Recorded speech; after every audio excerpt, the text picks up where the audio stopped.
Hello YouTube. Today I'm going to show you how to change the upstream and downstream oxygen sensor on my 2015 Lincoln MKZ hybrid. This is the same process on all MKZs and Fusion hybrids ranging from 2013 to 2020. Hit that subscribe button and show your support to my channel.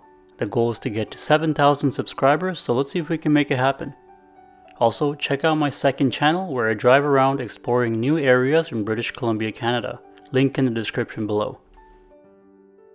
For this project, you're going to need an upstream and a downstream O2 sensor, a 10mm socket and ratchet, a 7/8 size O2 sensor removing tool, WD-40, a car jack with stands, and a lot of patience. A power tool can be used as well. It really came in handy to remove the upstream sensor on my Lincoln MKZ. I purchased my O2 sensors off Rock Auto.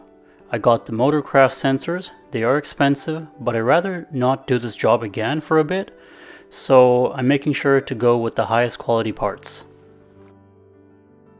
Let's tackle the upstream sensor first because it's very easy to access. It's just behind the engine and it's this blue wire.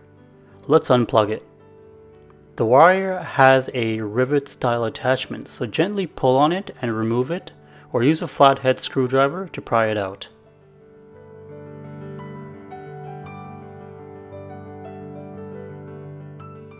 Once unplugged, let's spray some WD-40 on the upstream O2 sensor and let it sit for a bit.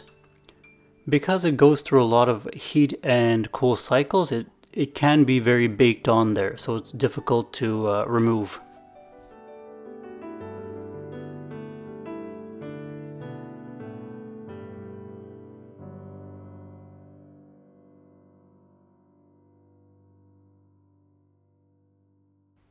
We are using a power tool to loosen the upstream sensor here because we couldn't get it off manually. It was that baked in. After it's loosened, it comes off very easy by hand.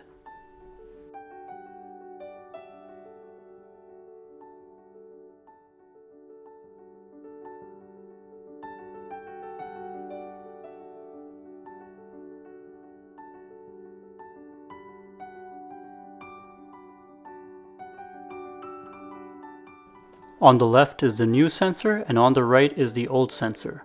The camera couldn't pick it up, but the old sensor was very dark in color compared to the new one. Let's install the new sensor. Use your O2 sensor tool to hand tight the sensor.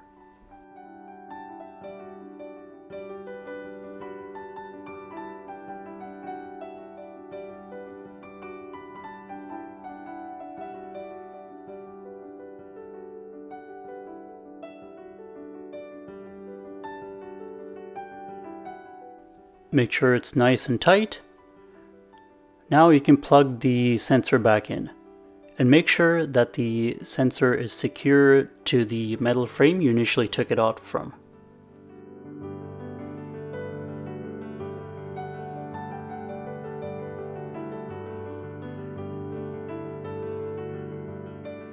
This is what the rivet looks like on the oxygen sensor.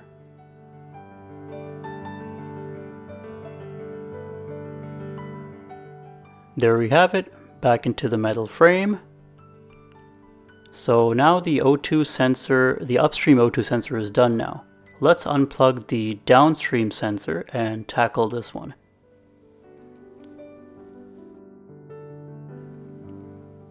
So right now I'm unplugging the downstream O2 sensor. It's the black wire right here. The downstream sensor is ran through two wire holders. It's very straightforward to take it off from there.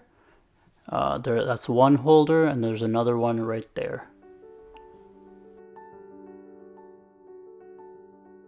We are removing the front left tire to gain more access to the sensor. So lift up the car using your jack and remove the driver's side front tire. You can do this without removing the tire if you're able to lift the vehicle high enough so that you can crawl underneath it. But we don't have that luxury to do that, which is why the tire is being removed.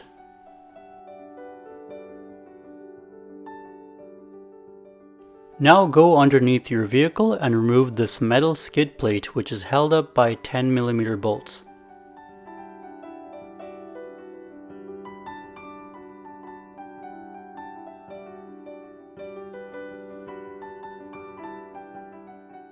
Now you have access to the downstream sensor.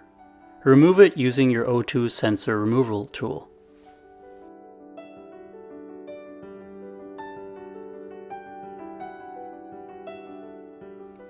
Here's a different view. The downstream O2 sensor came off surprisingly easy compared to the upstream sensor.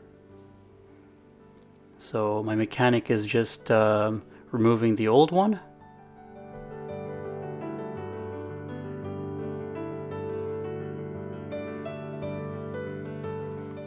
Install the new downstream sensor and make sure it's hand tight. My mechanic has one hand in through the wheel well and the other hand through where that metal skid plate was.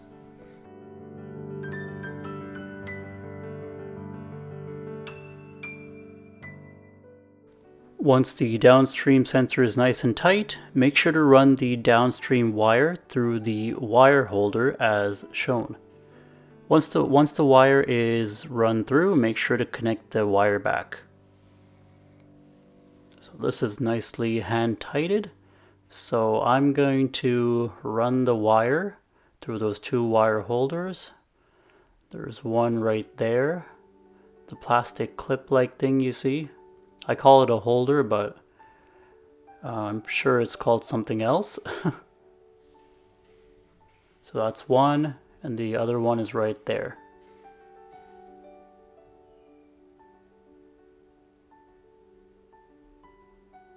Sorry guys, it's very hard to do this with one hand. The other hand I'm using to hold the camera to film, so bear with me here.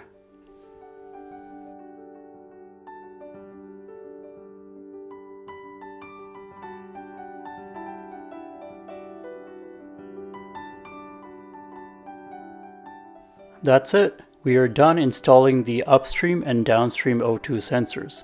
Let's put back the metal skid plate and the tire.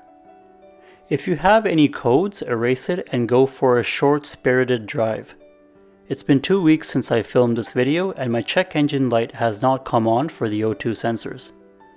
This job would have been a lot easier if we had better access underneath the vehicle, so that's something to keep in mind if you're planning to tackle this job. It's not a difficult job if you have the correct tools and space for it. Hope this helped, and I'll be happy to answer any questions to the best of my ability in the comments. See you all next time.